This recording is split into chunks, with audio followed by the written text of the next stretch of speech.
Welcome to Twickenham. Although this video is all about the game that's just finished between Italy and Wales. And here comes your spoiler alert in 3, 2, 1. Well done to Wales, a good win. I think whoever won this game, it was going to be a significant and a massive relief for them. Italy has to have got the monkey on their back of a Six Nations win at home and to fulfil some of the promise they've been showing for Wales to bounce back after 3 defeats and all the civil war that's been going on in domestic Welsh rugby. Both teams will be able to take a positive story away, but I mean Italy will be massively disappointed with how they played. But firstly, I think it's important just to credit Wales. That was a very workmanlike performance. There's been a lot of talk about the big names, the older, more experienced players and the youngsters, and getting the blend right. I thought we saw some of the more experienced players really step up today and vindicate their selection again. Justin Tipuric was all over Italy and in defence. Liam Williams was dangerous in attack, and Rhys Webb, it was the 2015 version of Rhys Webb we saw today, back in a big way, player of the match, at the heart of everything that was good for Wales, and probably the difference between the teams. As for Italy, man alive, they're fun, aren't they? They play some great attacking rugby. It's just they'll be thinking they should comfortably have won that. They created far more chances, just butchered them. And I think that's the story of the game, isn't it? But let me go through it. Firstly, leave your comments. I've watched the first half in the media room at Twickenham, and I've watched the second half from sat here while I'm watching the teams warm up. We've got the French team in a huddle just to your right, and the England team just out in the 22 warming up just over there. But I've been watching it on my phone, so I'm bound to have got some things wrong or missed some things. So correct me in the comments. Tell me what you thought of the game. Firstly, nice to see the national anthem played at the correct speed by the Italian band. Maybe that's where they lost the game. Maybe they should have done a funeral procession pace like they did for Ireland a fortnight ago. And the Italians' passion in the anthem is amazing. In fact, I've got to say, even though they lost, the atmosphere in Rome looked from the TV to be incredible. So I think I need to get there for a Six Nations game. I've never been to Rome for a Six Nations game, but I want to tick that one off.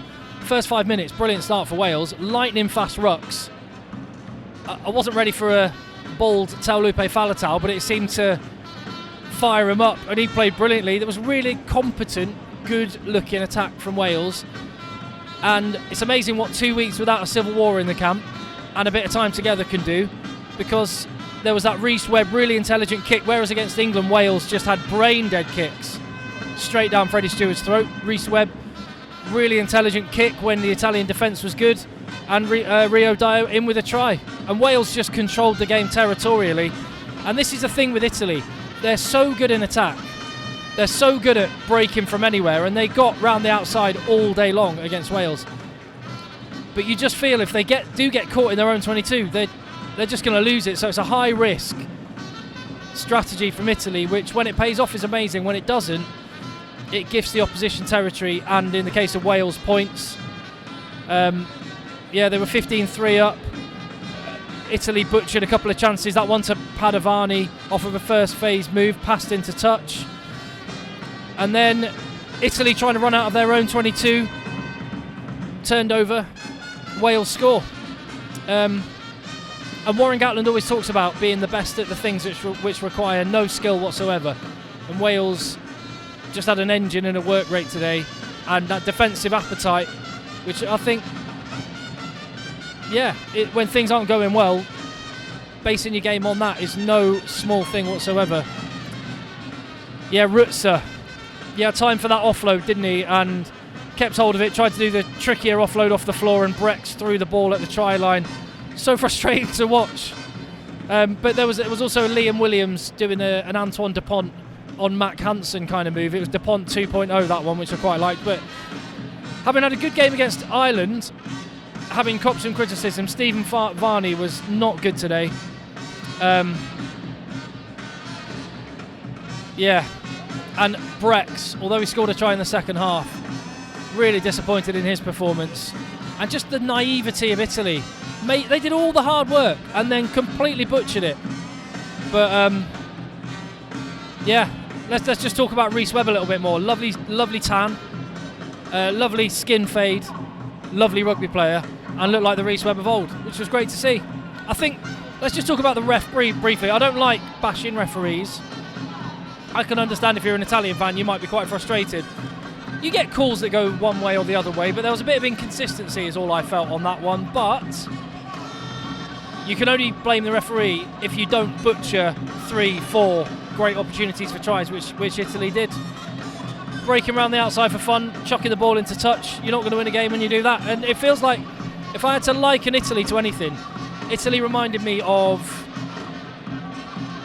Scotland a few years ago, maybe 5-6 years ago. Scotland, who had all these brilliant attacking players, Hogg and Russell, but just couldn't quite gel it together and get the balance in their play and know when to go for it and be ambitious and when just to tighten up and play percentages. And Italy at the minute, it seemed like they're in the early stages of that, and Scotland are in a much stronger position now, and Italy have clearly got the ability to carve anyone up. They carved Wales up at will, and Wales will need to look at their defence and how they got just torn to pieces so easily, sometimes off first phase. But Wales weren't punished because Italy just punished themselves with poor play. Really fun game. Felt like it went on for about 2 hours, not 80 minutes, didn't it? But there we go. A win for Wales and a potential, maybe likely, wooden spoon for Italy. We will see. But I do want to go to Rome for a Six Nations game. I really do. I've been there for an Autumn Nations game, but Six Nations game looks like another level.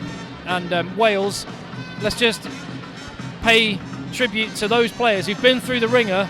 They've still got all this uncertainty bubbling along in terms of their future and where they're allowed to play, if they'll be able to pull on the Welsh shirt beyond next season, and to go out there and put all that behind them and put in a strong performance, I think was commendable. And there was a nice blend of the young guys and some of the experienced guys who actually played like the players we know they are: Rhys Webb, Taulupe Faletau, Liam Williams and co. So good stuff, really enjoyed the game.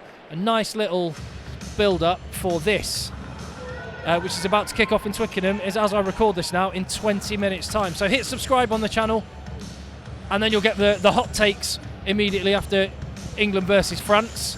I'm going for England by 4.